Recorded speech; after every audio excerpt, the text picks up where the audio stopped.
Boy, oh boy, what a perfect life.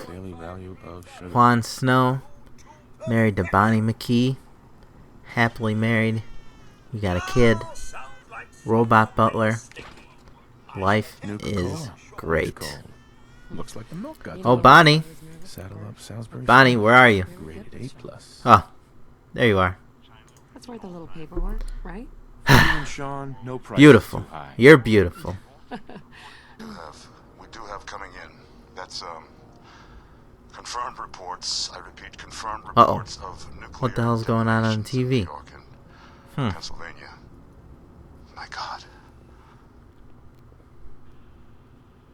Oh my god. Shit, we gotta get out of here. Vault. Now. Evacuate to Vault 111 immediately. We need to get in. We're on the list. Infant, adult male, adult female. Okay, go ahead. Thank you. Almost there. We're gonna be okay. I love you. Both of you. We love you too. Oh my god! Hold on! Can't this thing move faster? Oh god. Oh god. Oh god. Oh god.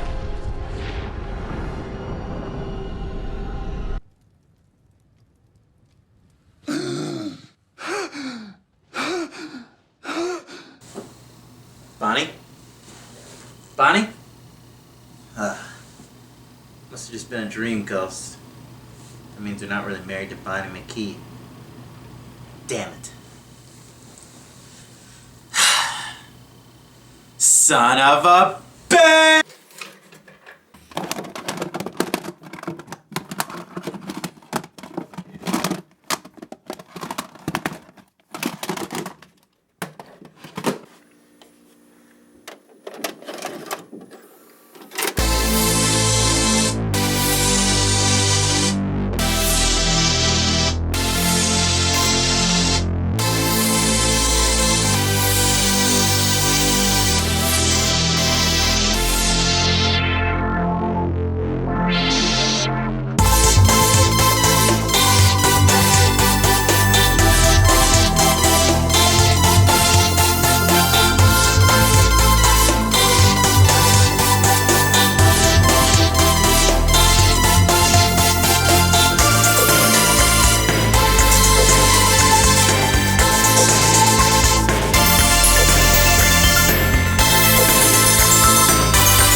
It's Valentine's Day, and we're Forever Alone nerds, so that means we get to swoon over pixels. Since the beginning of gaming, there have always been sexy ladies, and we doubt they're going anywhere anytime soon.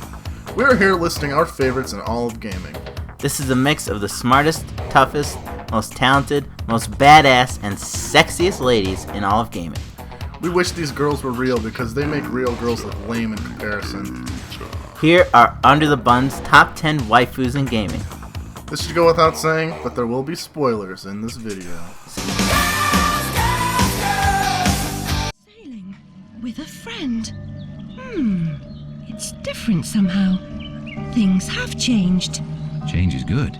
It's the first link in the chain of forgetting. What's happening? Are you mad? I'm not mad. Rabbit, That's not right. What's he doing? is something wrong? Something wrong? No, not that. Don't struggle, Alice. Let the new one emerge. American McGee's Alice series is a wonderful reinterpretation of the world of Alice in Wonderland. It's dark, it's twisted, and it's a reflection of a myriad of mental illness and insanity. At the center of what makes the world of American McGee's Alice great is Alice herself. American McGee's games are essentially sequels to the books. Set many years after that of Lewis Carroll's stories, Alice is now an adult and the sole survivor of a house fire. Losing her family, Alice finds herself in and out of asylums, orphanages, and abusive therapy sessions. She often retreats to the imaginary world of Wonderland that she created when she was a child. Due to the trauma of losing her family, Wonderland has morphed into a macabre state filled with violence, corruption, and gore. What makes Alice such an interesting character is her struggle with these mental illnesses. She develops a sort of dual personality disorder in which her Wonderland form is a much more confident and healthy self, as well as a skilled fighter, using her Vorpal Blade and a large assortment of other weapons and items. She fights through the horrors of Wonderland, trying to make a better place for the inhabitants. Horrors that she created. She is fed up with the darkness and despair of the real world, and she uses Wonderland as an escape tool, a world she feels she can save. All these deep character flaws and struggles is what set Alice apart from other video game characters and makes her truly interesting and relatable. You find yourself sympathizing with her struggle as she continues her fight. Though her outward personality is depressed and miserable, Alice is smart, snarky, and witty, as quick on her feet as she is on her tongue. She even questions why she has to do all the work around Wonderland when people give her challenges and quests. She is headstrong, often quick to voice her displeasure or disagreement with circumstances. The audience will be grateful for your efforts. I doubt it. Alice is a pale-skinned gothic beauty, a violent fighter, unafraid of blood and gore, and her morbid and dark sense of humor adds to the overall appeal. Time to raise some havoc. The dogs of war are loose.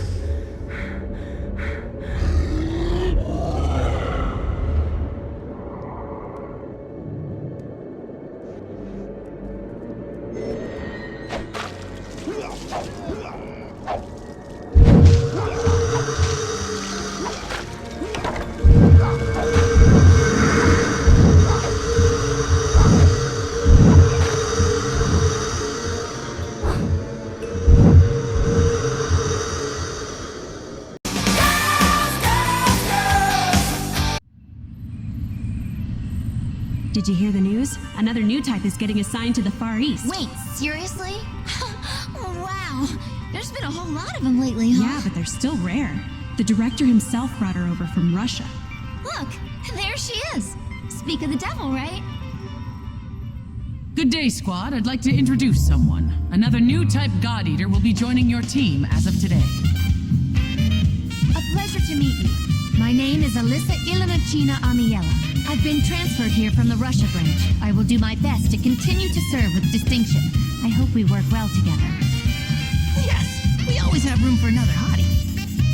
Is he serious? The fact that you have survived long enough to become a God Eater is astounding.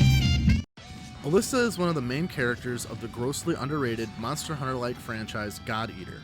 God Eater is a game in which giant monsters, known as origami, are terrorizing the world, and it's up to specially trained soldiers, known as God Eaters, individuals who have trained to utilize God Arcs, weapons infused with origami, to defeat the monsters. Alyssa is a Russian transfer to the Japanese branch of God Eaters. She is known as a new type God Eater, which are God Eaters able to utilize God Arcs, which convert from melee weapons to a gun, requiring much more skill to master and making them much more viable in combat. Her weapon of choice is a large sword and a long-range rifle. Though lacking combat experience, she scores very high in the simulated missions and quickly joins the most elite teams. She knows she is one of the best, and because of that, she is often reckless, impatient, and doesn't work well with others. Looks like I get the pleasure of working with both new types. I'll try not to get in the way. It isn't getting in the way. You should just stick to what old types do best. You are our support. Oh, well then. I guess I'll do my best to live up to your high expectations of me. She still learns to become a valuable part of the team and eventually opens up to her teammates. Like Alice in number 5, Alyssa suffers from the trauma of her past as well. Her parents were killed by origami, and as a result, Alyssa often has mental breakdowns during intense combat situations. She has been known to shut down, leaving her team to fend off the monsters without her, and has even shot at her allies by accident. This handicap leaves her unpredictable and unstable.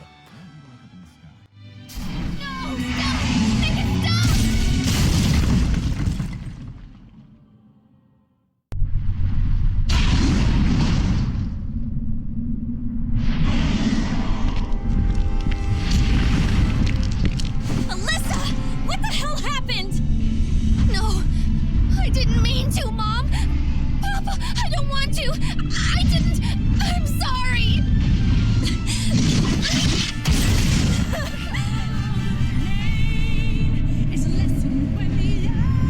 Damn it. We're surrounded everywhere we turn.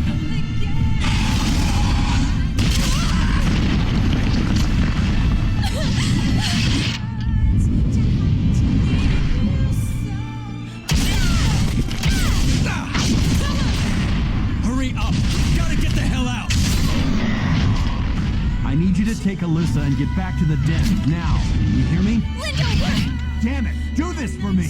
Take Alyssa and fall back to the den!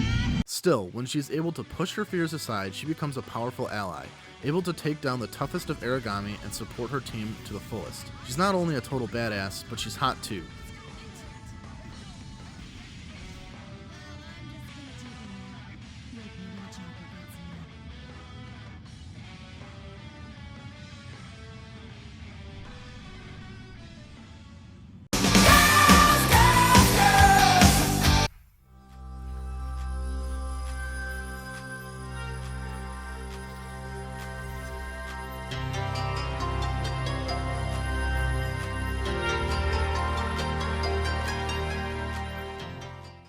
They don't call it Over Waifu for nothing. In this game, there's a hot chick for everyone. How do you narrow it down to one character?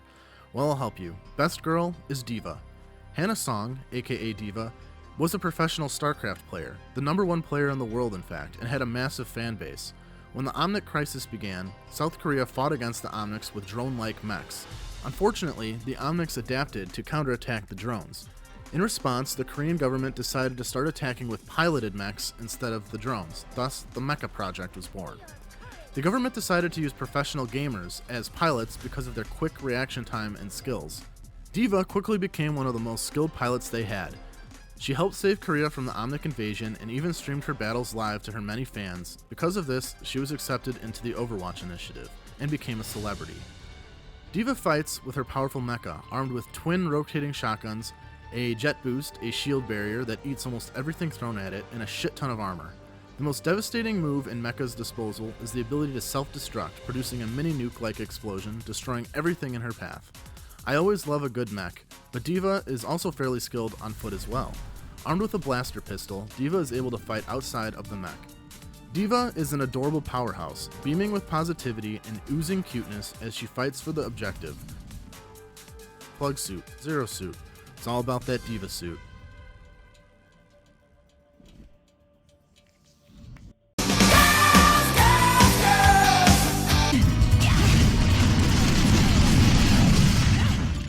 This entry is known for using her magic hair as a weapon and having great dance moves. No, it's not Bayonetta, it's Shantae. The Shantae games are a treasure, and it's largely part of how great Shantae is as a main character. Shantae is a belly dancing half genie with magic hair. She's the protector of Scuttletown, and she wears that responsibility like a badge of honor, always ready to go to protect the town from the evil Risky Boots.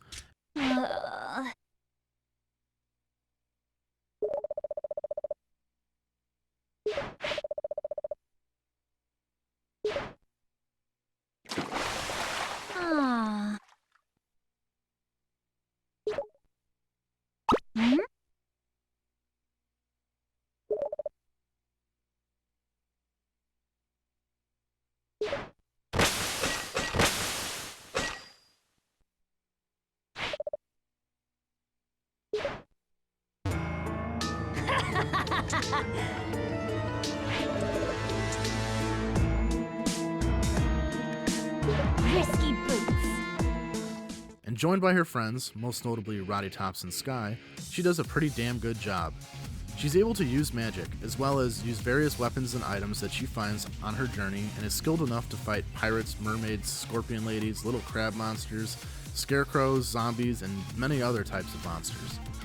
Shantae has the ability to transform into various things like monkeys, elephants, harpies, crabs, mermaids, and trees, which help her get around dungeons and traverse the environment. She is adventurous, and often finds herself searching through labyrinths, dungeons, and solving puzzles and traps. She also oozes positivity and always finds the bright side in things. She is funny and outgoing, though sometimes naive, and often allows Risky Boots to get the upper hand over her and do her work for her. Her sexy genie outfit demands attention as she's belly dancing, and it's hard to ignore that butt wiggle. I mean, her dance is so sexy, this guy killed himself from excitement after laying witness to the spectacle.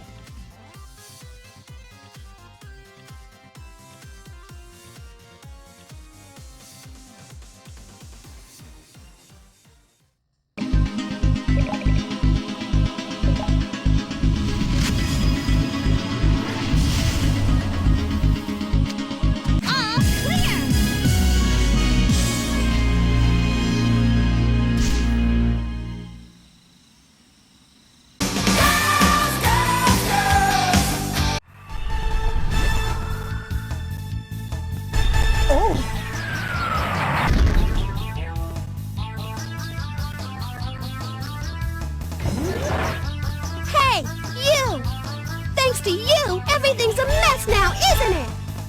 Huh? Aren't you the girl who's being chased by that dog? Shut up! I don't want to hear about that! Do you know what you've done? Huh? You're a lot dumber than you look. You should have known better than to pick a fight with the Bonds. Of course, if you agree to become one of my servants, I suppose I could forgive you. Of course the Mega Man character gets number 1, duh, but Tron Bonne is a great character aside from being in the greatest video game franchise ever. Tron is the middle sibling of the Bonne family, a family of sky pirates who terrorize the sky and the lands of the Mega Man Legends games, searching for loot. Tron is the family's engineer. She builds and maintains the family's ship, the Gesellschaft, as well as the 40 Servbots. Tron also deals with a plethora of mechs varying in size, shape, design, and weaponry, the Gustav being her most iconic model. She builds, upgrades, and pilots the mechs at her disposal to fight against those in her way. She is skilled enough to pose a threat against Mega Man. What can I say? I guess I have a thing for girls in mechs. Her intelligence and adventurous personality carry over into puzzle solving and treasure hunting as well. She's a skilled leader, able to direct the Servbots to perform difficult tasks. She showcases tsundere tendencies towards those she cares about, often becoming confused, angry, and flustered over her emotions, but it's kind of adorable.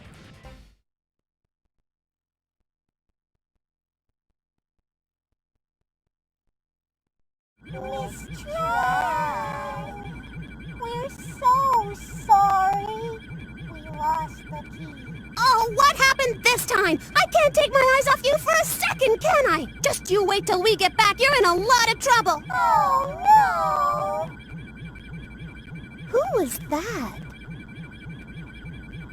Wait, wasn't that the same boy as before? He disabled the Bloom Bears by himself? I don't understand.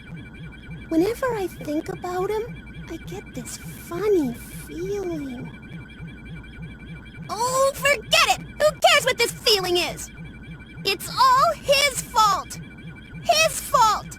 How dare he! I'll teach him not to mess with me or my kids! She has a mischievous side. She likes causing trouble and gets a rise out of outsmarting others. Despite being strict and mischievous, Tron is caring and loyal, going out of her way to ensure the safety and well-being of the Servbots and her brothers, and even Mega Man. She is strict when she needs to, punishing the Servbots when they fuck up, and is ruthless against her enemies. But she's also really nice when she wants to be.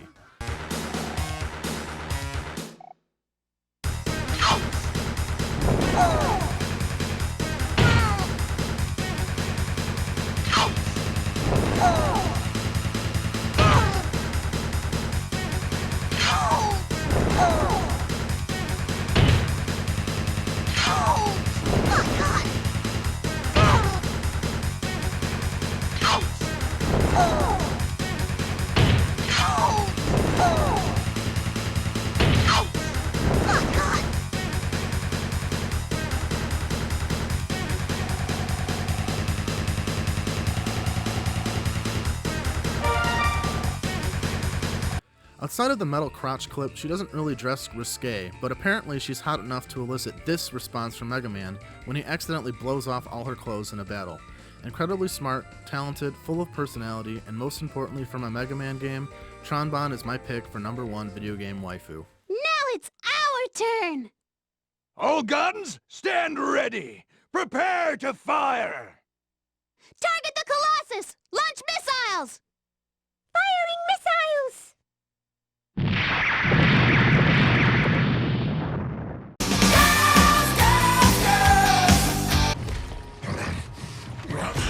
Not so fast. You swarm are all connected, right? In your hives? Well then, broadcast this. We're getting my mother back. Then we're burning your goddamn hive to the fucking ground!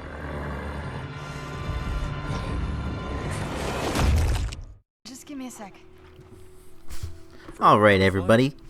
Let's get into Dennis's list. Juan Snow. Up at number 5 is Kate Diaz from Gears of War 4. Up until Gears of War 4, my Gears lady of choice was Sam from Gears of War 3. She was a total badass, and on top of that, she had a sexy Australian accent. Then, almost out of left field, BAM! Here comes Kate from Gears of War 4. Kate and her family are considered outsiders, meaning that they were raised away from the COG and the propaganda and all the politics and bullshit that comes along with the COG. Since she's an outsider, she was trained to fight and shoot by her uncle Oscar, who's in the game as well. Not only is Kate a tough son of a bitch, is just as big a badass, if not bigger, than the rest of the guys in Gears, she also has drive. In the beginning of Gears of War 4, Kate's mother is taken by the Swarm, and getting her mother back safe is what fuels Kate and the rest of the Gears through the events of the game. To me, this is what really makes her such a relatable character. I know if anything were to happen to my mother, or pretty much anyone in my family, maybe even Aaron, I don't know, whatever, I too would probably stop at nothing to get them back, much like Kate. Throughout the game, Kate does a bunch of badass and awesome stuff, including riding a giant water mill to go up levels of a building, telling the Swarm that she's gonna kill every single one of them in order to get her mother back, and even piloting a giant ass mech side by side with JD in the final boss battle. Just look at the final scene of the game. I'm not gonna lie, I got pretty emotional during this scene, but this just goes to show how much drive she has, that she's willing to sacrifice her own mother because it's for the good of like the rest of the planet and everything. The best part about her though, get ready for this. She's the Locust Queen's granddaughter. Bum bum bum.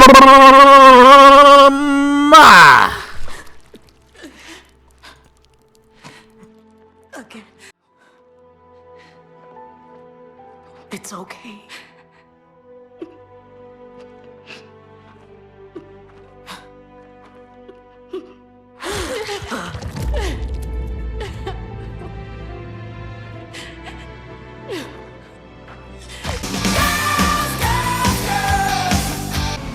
Adieu, chérie.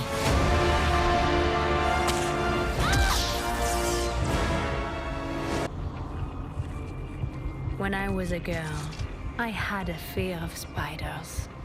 I was told they felt no emotion, that their hearts never beat. But I know the truth. At the moment of the kill, they are never more alive. One shot, one kill. There is nothing more I like than sniping in video games, and I want to toot my own horn, but I'm pretty good at it as well. That being said, Widowmaker isn't my main in Overwatch. Reaper is. However, something has to be said about the fact that this woman's ass is so shiny, I can see my reflection in it. And on top of that, she has that sexy French accent. Aside from all that, she's had a pretty traumatic and sad backstory.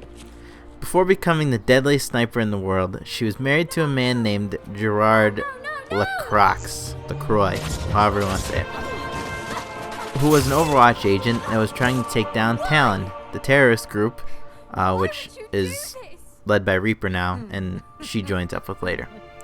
Talon tried many times to kill Gerard himself, but they failed each time. So instead, they chose to go after his wife, Amelie. Talon broke her will, made her into a sleeper agent, and suppressed her personality.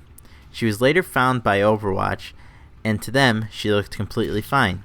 So she was reunited with her husband, and 2 weeks later, she killed Gerard in her sleep. Amelie then returned to Talon, and was turned into the lady killer she is today, Widowmaker. She was trained in covert operations and was physically changed. Her heart was slowed to the point that her skin became cold and turned blue, and she was numb to the human emotion. She hasn't had the easiest life, but one thing is for sure. She is sexy.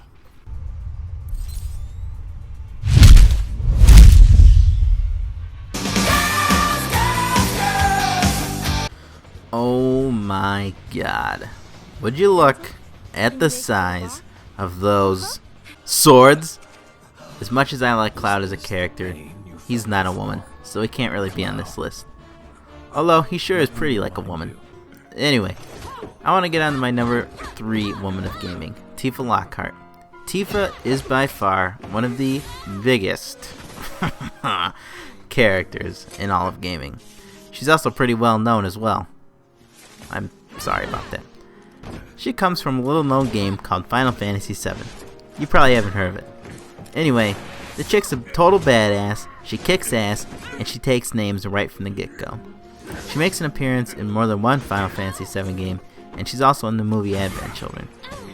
Tifa is a very internally strong character.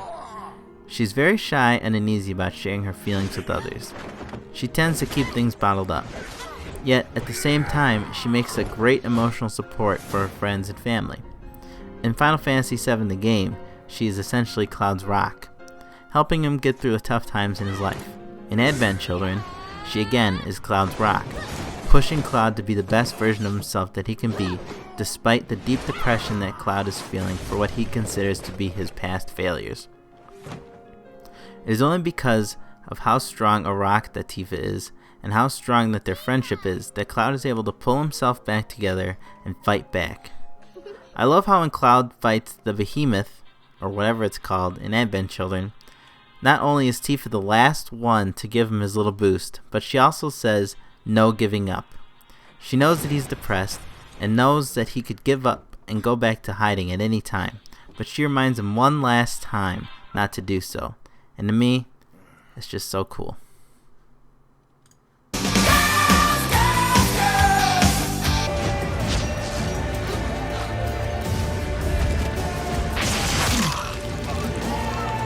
Up next is Yennefer of Vengen... whatever. Oh, Yennefer. Yennefer, also known as Yen, is heads above the rest of this list in terms of sexiness. I mean, for fuck's sake, would you just look at her? She is drop dead gorgeous. But she is still not my number 1 pick, because she isn't as well rounded as my numero uno. I should note that I don't know that much about her, because I'm still in the middle of playing the Witcher series. I don't like it any more than you do. But she was way too sexy not to put on my list. Anyway, what I do know is that Yen is a sorceress, and for a time she was the youngest member of the Brotherhood of Sorcerers. She is the love of Geralt, and is this essentially Ciri's mother. I also know she's a total badass. I mean, just look at the intro to the game. She makes a raven fly through a guy's fucking eye. She has a very sarcastic and almost bitchy personality to her that for some reason just makes her even sexier. She has that kind of look on her face like she could really give a rat's ass about what's going on right now, and she could give 2 shits whether you care that she cares. Honestly, that's all I really know about her at this point. She's a badass and she's sexy. What more do you want from me? Let's move on. I mean, she wears that sexy tight black dress and it just...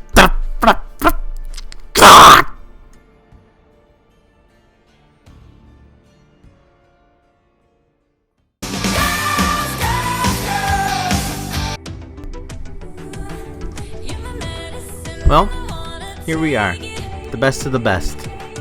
I wanted Bonnie McKee as my number 1 gal, but Aaron said it had to be a video game character. Be a real buzzkill sometimes. Oh well, it's okay, because there's still one character I haven't gotten to talk about yet. It's important to gradually take steps into the outside world.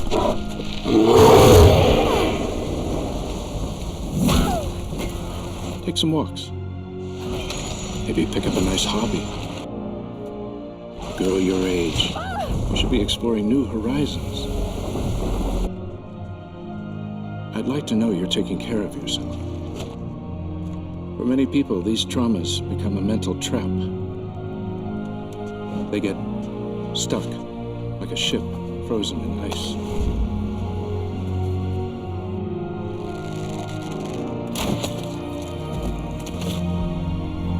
There's another type of person. You know what happens to them?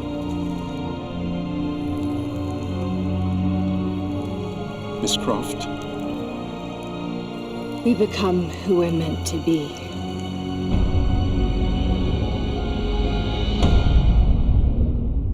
Can't lie to you, I've only played 3 Tomb Raider games. The very first original one, and the 2 new ones made by Crystal Dynamics, Tomb Raider and Rise of the Tomb Raider. That being said, I have to say that I really like this new version of Lara better than the older version of her. This whole survival thing that they have is really interesting to me. Lara comes from wealth, but by the time she's 17, both of her parents are dead, and she has to figure out most of her life out on her own. She learns to fight, to shoot, and learns basic survival techniques along her journey. In Tomb Raider, Lara and the crew of her ship are stranded on an island after a storm sinks the ship just off the coast. It's then up to Lara to save her friends and figure out what's going on the island. There are some of the most brutal conditions, and against all odds, Lara fights her way to saving her friends and stops the Sun Queen from being resurrected. Not too bad for your very first adventure. What I really like about her is that she has this inner drive that keeps her going and keeps her from giving up even when the odds are highly stacked against her. She stops at nothing to get the artifact that she's looking for or to uncover the truth that's being hidden. What happened to you? It's that inner drive to learn as much about the world as possible and to cover every single mystery that makes her such a cool and interesting character. There's a reason that she's been around for over 20 years, and I honestly think it's safe to say that she'll be around for a long time yet.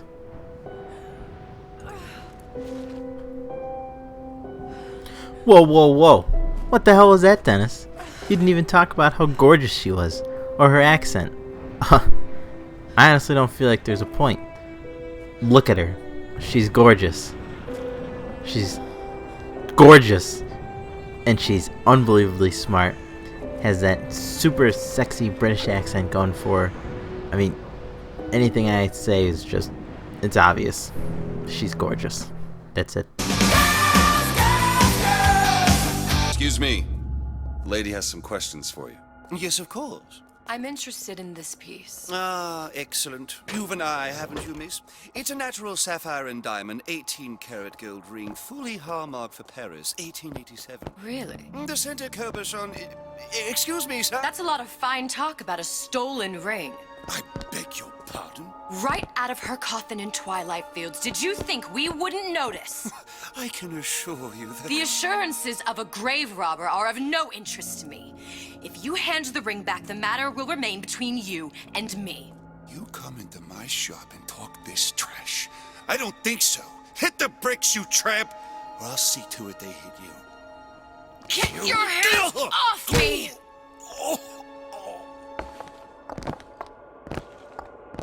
Elizabeth starts off as a kind of mysterious damsel in distress. BioShock Infinite's antagonist, Comstock, locked Elizabeth away in a tower protected by a giant winged beast, the Songbird. Hero, Booker DeWitt, eventually releases her from the tower, and we quickly realize that she isn't a simple damsel in distress. Elizabeth plays a crucial role in the story of BioShock Infinite, as well as a great companion for DeWitt. She gets some ammo, gold, health, supplies, and eventually discovers she has the ability to create tears in the very fabric of time and space, allowing her to summon objects like ammo crates into the battlefield. These tears play a pivotal role in BioShock Infinite's end reveals and explanation of a BioShock multiverse. What I like so much about Elizabeth is that even though she is small and weak from being locked away her whole life, she is still strong internally. Although it starts off as Booker just getting her to clear his name, it eventually turns into Booker helping Elizabeth escape because he really cares for her and cares what happens to her. Without Booker, Elizabeth would never have been able to escape Columbia, and without Elizabeth, Booker would have had no drive to move forward. I really appreciate just how smart she is. Being locked away in a tower with a library full of books has really paid off for her, and she knows at least a little bit about every topic. She even knows how to pick any lock that you come across in just a matter of seconds. Unlike other games that have someone following you throughout the whole game, I won't name any I won't name any names, But Elizabeth is actually useful, and she never feels like she's a burden despite always following you around. She's smart, and she takes cover, throws you ammo and salts when you need them, and even revives you when you die. Like I said, she never feels like she's getting in the way or holding you back in any way, and I really like that. She's strong and independent, and she will take care of you as long as you help her out a bit too. In Burial at Sea, we see Elizabeth take an even stronger role, becoming DeWitt's partner in solving a mystery and straight up becoming the main playable character in Part 2. Well versed in literature and art, she's a dreamer, a bird longing to be released from her cage, and while she detests violence, she isn't afraid to get her hands dirty either. Her carefree and innocent demeanor makes her a fun character as well as deep. She's pretty much guaranteed to be the best looking dish in the room. You don't. You just learn to live with it. So the moment of truth between us. New York or Paris?